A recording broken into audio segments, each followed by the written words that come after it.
Bueno, para que todo el organismo o objeto que necesite moverse de algún lado u otro, va a necesitar cierto tipo de elemento como tal para moverse. La fuerza como tal, para que haya un movimiento o un ser humano se pueda mover de un sitio a otro, varía también del lado de la alimentación. Por eso, se nos menciona que para que pueda llevarse a cabo el movimiento de los constituyentes de la materia, los cambios químicos, físicos y la información de nuevas sustancias, es necesaria la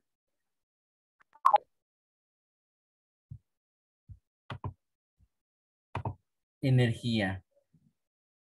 ¿Y qué se nos menciona que es la energía? Es la capacidad para realizar un trabajo o transferir o calor. Cuando hablamos de transferir el calor, mayormente lo hablamos como un cambio físico como tal. Al agregarle este de energía o movimiento o fricción a algo, estamos causando un cambio físico, lo que va a tener energía. Lo mismo en la corriente o la electricidad, como conocemos, se transfiere energía. Ahora, para realizar un trabajo, el trabajo va a tener como consecuencia un movimiento, un cambio físico, fuerza, como tal. Pero para que ese trabajo, esa fuerza se pueda realizar, se necesita energía. ¿Y qué nos dice como tal? La definición nos dice capacidad de realizar un trabajo o transferir carga. Por eso lo que nos dicen, constituyentes de la materia, los cambios químicos, físicos y la formación de nuevas sustancias.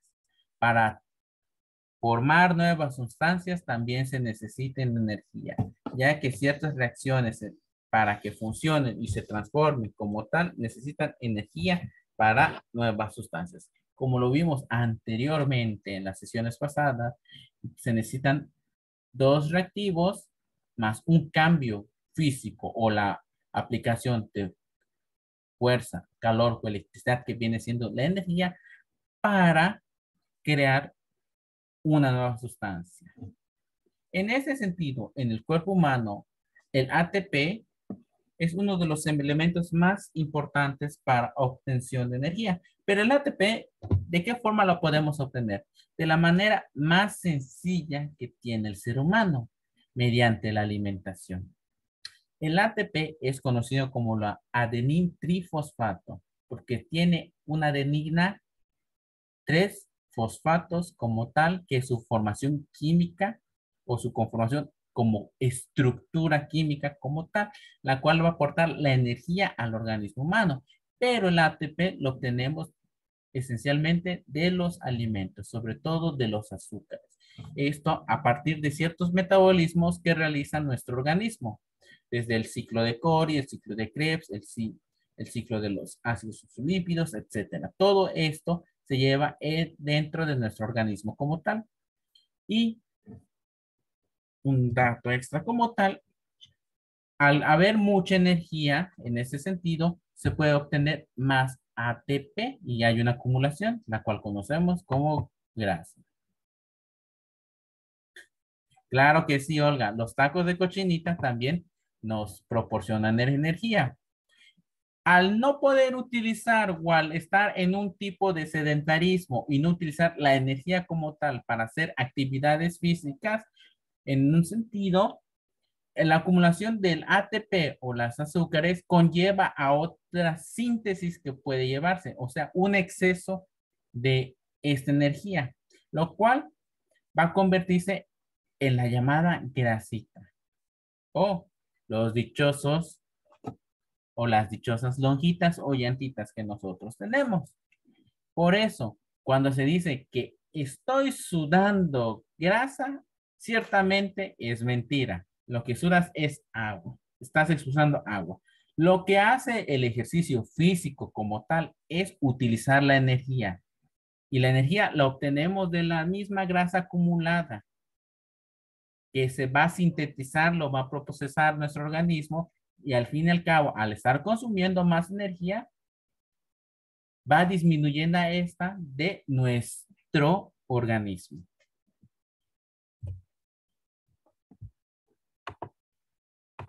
Por eso, el ATP es nuestra moneda energética biológica, que es donde vamos a tener la energía vital para el funcionamiento, no solo físico externamente para hacer una actividad, sino también para que nuestro organismo procese muchas sustancias y pueda llevar a cabo todas sus funciones biológicas. En ese sentido, ya habíamos visto que era la materia y ahorita estamos viendo la energía. Tanto materia como energía dependen de sí misma. Es decir, que una no existe sin la otra y están en un movimiento continuo. Literalmente, a nuestro alrededor, en nuestro organismo, si no tenemos materia, no vamos a tener energía. Es lo mismo que si no tenemos leña, no vamos a tener el fuego. Si nosotros no tenemos alimento, no vamos a estar en movimiento, no vamos a tener energía, etcétera. O si no tomamos nuestra coquita, no nos vamos a despertar y vamos a tener energía como tal.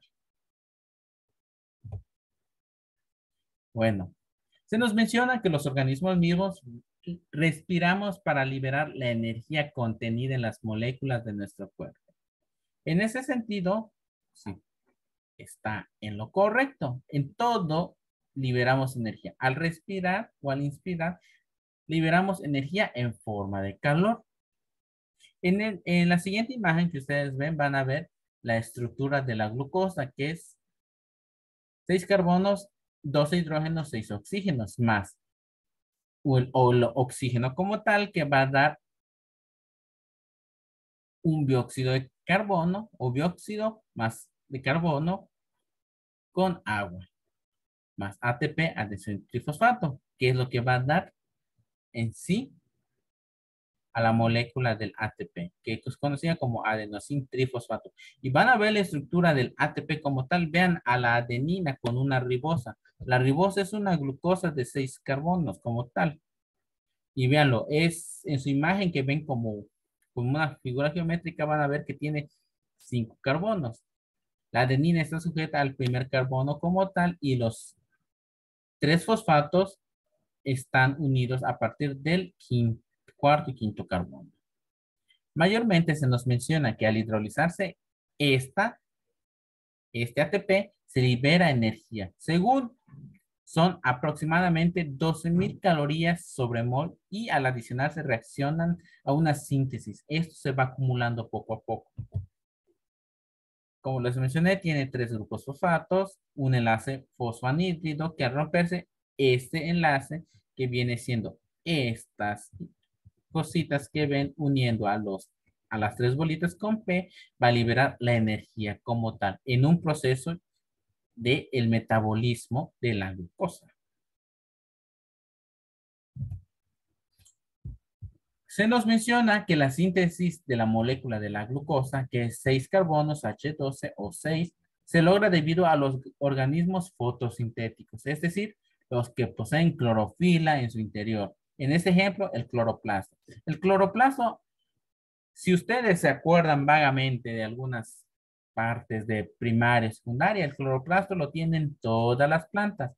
El ser humano y las plantas lo obtienen de dos maneras. Una es mediante la respiración en humanos o seres vivos y la otra es mediante la fotosíntesis en las plantas. Mayormente las plantas son organismos autótrofos. ¿Qué nos quieren decir que son autótrofos? Que generan sus propios alimentos o su propia energía. A diferencia que el ser humano, al no ser autótrofo, tiene que consumir alimentos para poder generar esa energía o ese ATP para que tengamos vida y tenga un funcionamiento nuestro sistema como tal.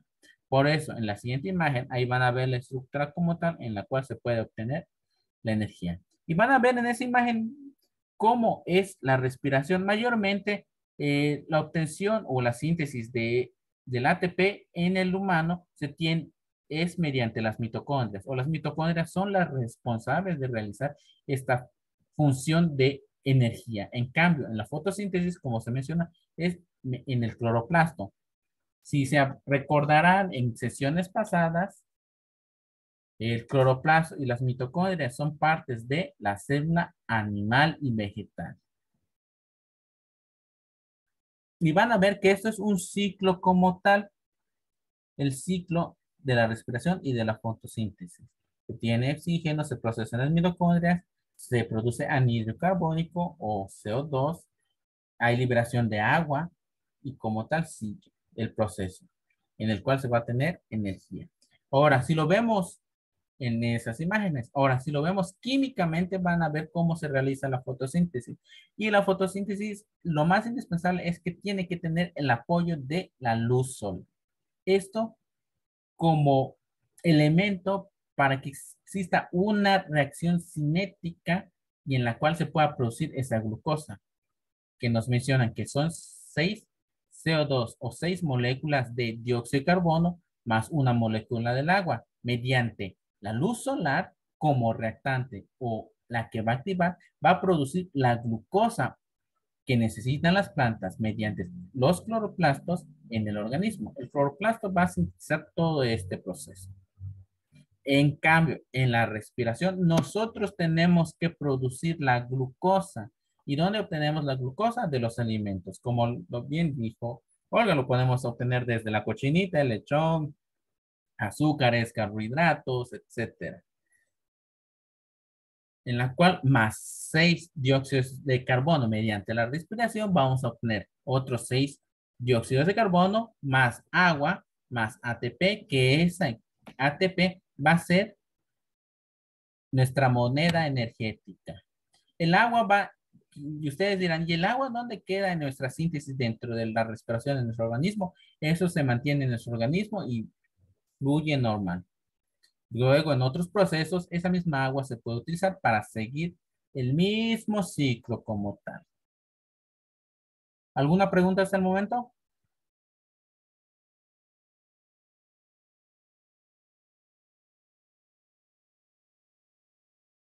Bueno, más o menos.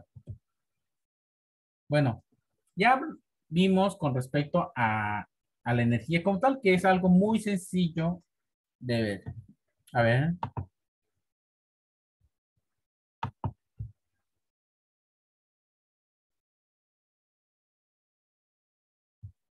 Ok, hola. Bueno, ahora ya habremos visto, como les estaba mencionando al inicio de esta parte, que pues la energía pues se puede obtener de distintas formas, la respiración, la fotosíntesis son parte fundamental de la vida cotidiana del ser humano y de las plantas para obtener energía. Esas son dos formas de obtenerla como tal.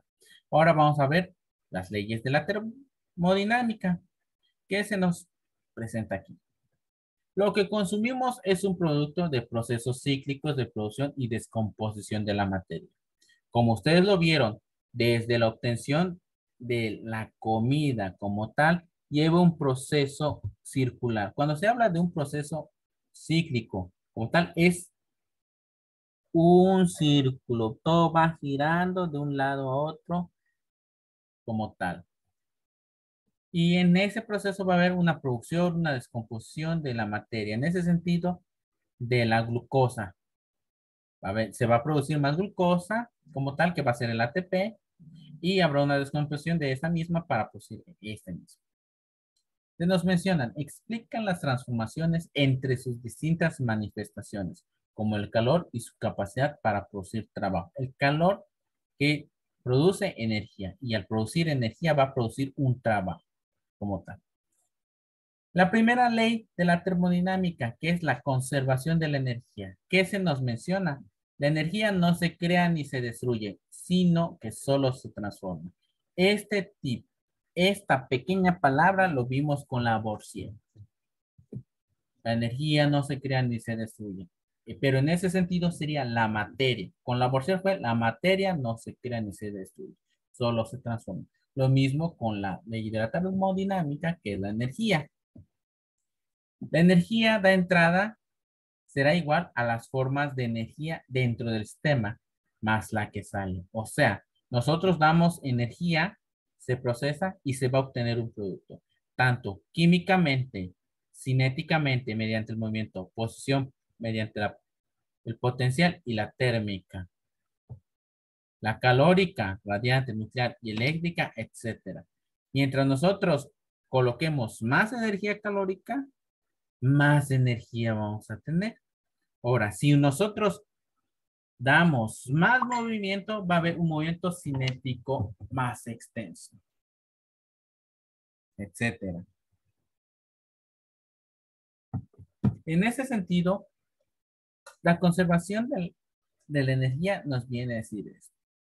La energía de entrada será igual a las formas de energía dentro del sistema más la que sale. Ustedes vean en ese cuadro, en ese triángulo que ustedes van a ver, cómo las flechas van inclinándose o yéndose hacia su derecha de la pantalla.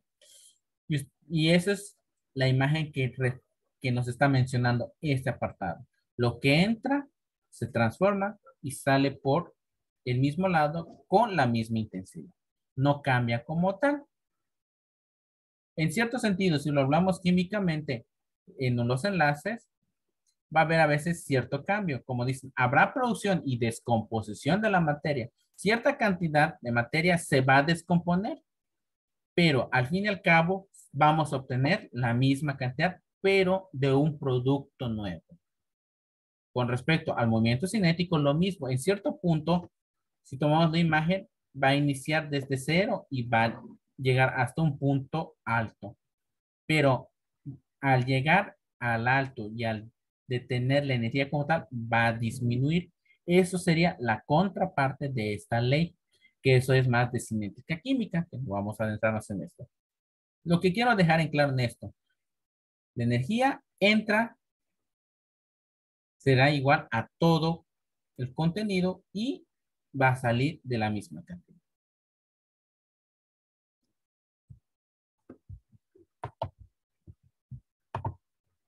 Segunda ley de la entropía. Y ustedes dirán, ¿qué es o qué nos menciona? Se refiere a la cantidad de energía que no puede utilizarse para producir trabajo. Admite que todo proceso tiene un costo, o sea, pérdida en forma de calor, causando un deterioro de la calidad de la energía y por ello la transformación de energías son irreversibles. En ese sentido, ustedes vean esas imágenes. En el ejemplo que pongo ahí, el vapor de agua y el calor y el CO2. Nosotros al respirar hay un intercambio interno en nuestros pulmones y en los alvéolos, en el cual nosotros metemos oxígeno y liberamos CO2. Ahí tenemos una pérdida de dióxido de carbono.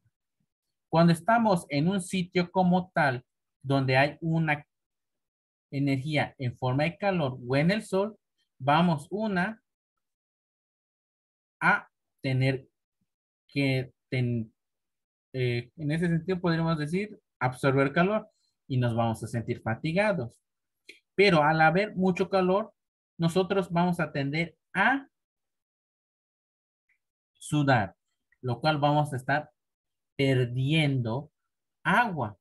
Y en ese sentido, al perder agua y al estar todavía en calor como tal, habrá un vapor de agua que va a ser liberado al ambiente. ¿Y qué estamos perdiendo? Agua como tal. Ustedes verán en las siguientes imágenes cómo hay transformaciones energéticas. Desde un niño deslizándose, que al llegar hasta un punto cinético, hablando cinéticamente de velocidad, llega a un punto, se desplaza a una velocidad, pero pierde velocidad llegando a la mitad o al final. Lo mismo que una tetera que hierve, se le coloca calor habiendo agua en ese contenido y ¿qué va a pasar? Se va perdiendo agua en forma de vapor. La flecha, al tener una flexibilidad como tal, al arrojarla a una velocidad, va a ir perdiendo fuerza en su trayecto. El globo, al desinflar, tiene cierta capacidad de aire comprimido, va a tender a disminuirse al desinflar. Lo mismo que sucede con el humo de los escapes de las industrias, que van a ser pérdidas de calor en forma de dióxido de carbono por un proceso de descomposición de la energía que estén utilizando, ya sea carbón, madera o otros elementos como el petróleo o gasolina para el funcionamiento de esto. Y aún así, muchas empresas utilizan los residuos que tienen para generar su propia energía. Muchas empresas cañeras o ejidos, al iniciar la zafra y encender el- la fábrica como tal del azúcar, pues encienden sus motores iniciando con gasolina. Pero a la par que va llegando la caña y va surgiendo el bagazo, que es el desecho final después de haber obtenido el azúcar, esta se pasa a una caldera que se va a utilizar para la quema de este bagazo, o sea, la caña sin el azúcar, o sea, el bichichito que va quedando de aplastar la caña y obtener el azúcar. Eso se va utilizando en sus hornos y de ahí empiezan a tener más energía como tal. Y esa energía va a mover pistones o motores estos van a ser movidos por el calor o por el humo que va a generar una presión y va a generar electricidad. Y esta electricidad va a hacer que funcione la fábrica como tal. Aquí utilizan el resto del bagazo o utilizan el bagazo para generar energía para mover los motores de la fábrica. Lo mismo sucede como nosotros. Nosotros tenemos energía, pero lo podemos liberar de distintas formas. En ese sentido, si nos agregan a calor o estamos en, en el sol y estamos corriendo, nosotros estamos liberando energía de ese sentido. Una energía mediante movimiento más otra energía mediante el calor, el cual va a evaporar nuestra agua. ¿Y qué va a pasar? Va a causar un deterioro. En ese sentido, nos vamos a sentir agitados, con sed, y tenemos que tener algo para mitigar eso. En algunas cosas, a veces las transformaciones de energía son irreversibles como tal. Mayormente esto en algunas reacciones de cinética química, cuando se obtienen ciertos productos en la industria farmacéutica o metabólicamente. La tercera ley, que es la termodinámica. Todo tiene algo de energía, por lo que no es posible llegar al cero absoluto de la temperatura. Aquí mayormente hablamos de un equilibrio de temperatura. Agua fría, agua caliente, agua tibia, a la mitad. La ley cero compara la temperatura en tres cuerpos. Si dos de ellos se mantienen cercanos al paso del tiempo, ambos adquirirán la misma temperatura. Es lo mismo que cuando vas a calentar tu agua para el baño, o en los pueblos se hacen así. Calientas tu agua, llega una temperatura en que está hirviendo, ves el humo como tal, metes tu mano literalmente como para desplumar gallina del agua, pero es tu agua para bañar. ¿Y qué se nos ocurre? Pues vamos a entibiarla, dejarla a una temperatura en la que no sea útil para bañarnos. Por eso se le coloca agua fría. Va a llegar a un punto en que todavía va a estar caliente, caliente, caliente, caliente, y al agregar la agua fría se va a mitigar ese calor, hasta llegar a un punto medio. Se nos dice que gracias a esta ley se han podido fabricar instrumentos de medición de temperatura. Ustedes vean la imagen como tal del agua fría y caliente y van a ver que al agregar cierta cantidad misma se va a obtener un punto medio o estable de la temperatura como tal. En la otra imagen, en el conductor térmico nos dicen el cuerpo A y cuerpo B no están en contacto directo, se encuentran en un equilibrio por el conductor C. Y ese es el principio para poder tener los instrumentos de medición de temperatura. En ese sentido, va a haber un aislante como tal.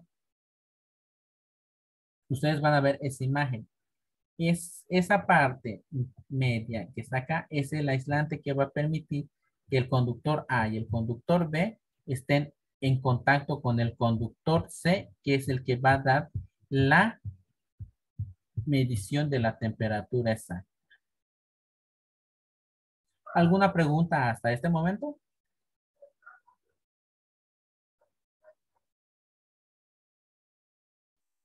Lo más importante de esta ley o de esta tercera ley es la nivelación. O sea que en el contacto de A con B va a haber un nivel térmico que va a ser C, que va a estar en equilibrio. No va a estar ni tan lejos ni tan separado. Van a estar cercanos a una temperatura estable o ideal entre ellos. ¿Alguna pregunta?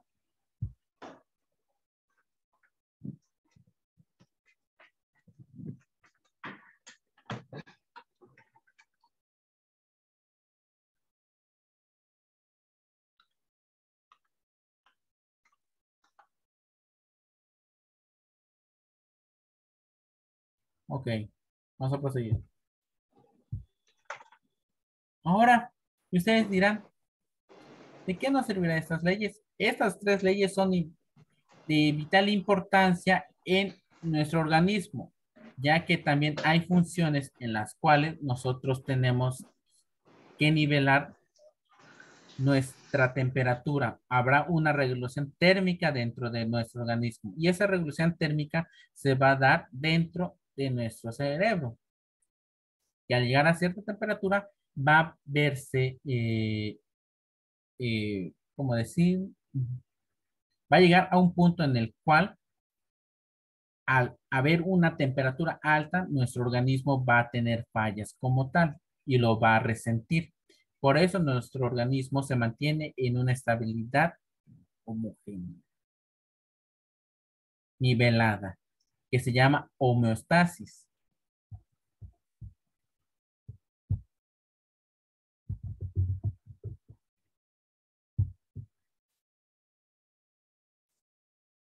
Ahora, ¿cómo se mueve la materia en la naturaleza? Vamos a ver. En la naturaleza hay mucha materia como tal. Podemos encontrarla en distintas formas. Hay un sinfín de elementos químicos, elementos biogenéticos o biogénicos como tal. Hay siempre una reacción entre el hidrógeno y el oxígeno. Y mayormente eso se da por los ciclos bioquímicos, en los cuales intervienen los grupos funcionales, los carbohidratos, las proteínas, los lípidos, los ácidos nucleicos. Todo en nuestro alrededor tiene un porqué. ¿Qué se nos dice de los ciclos biogeoquímicos? Que son elementos que se queman o intervienen en estas reacciones, como son el hidrógeno que se encuentra en un 63% y el oxígeno en un 23,5%. Mayormente los principales elementos que conforman la materia y que conforman al organismo humano son conocidos como biogenésicos. ¿Y cuáles son esos? Son el carbono, el oxígeno, el nitrógeno, el fósforo, el azufre e el hidrógeno. Y estos elementos biogenésicos o bioquímicos, o el dichoso CHOMS, al unirse como tal, forman oligoelementos o elementos que se encuentran en la naturaleza y esos elementos los podemos encontrar en nuestros alimentos. Los podemos encontrar en los carbohidratos, las proteínas, los lípidos y ácidos nucleicos. Estos elementos biogénicos. Los carbohidratos los encontramos, podemos encontrar el azúcar. Y el azúcar, ¿cómo está conformada en su estructura? Por carbono, hidrógeno y oxígeno. Las proteínas por enlaces de carbono, hidrógeno y oxígeno, lípidos por grasas y los ácidos nucleicos con los cuales son la adenina, guanina, citosina, uracilo, etcétera, que son el ADN y ARN, que es lo mismo, su estructura es principalmente conformada por estos elementos biogénicos. Y los grupos funcionales también están formados, pero tienen otras funciones y tienen características distintivas como tal. Al combinarse forman grupos funcionales que son estos: hidroxilo, carbono, aldehído, cetona, carboxilo, metilo, amino, fosfato, sulfuro, como tal. Y estos tienen propiedades tanto físicas como químicas que se presentan en las moléculas biológicas. tanto en los carbohidratos, en las proteínas, los lípidos y los ácidos nucleicos, dotándoles de características particulares.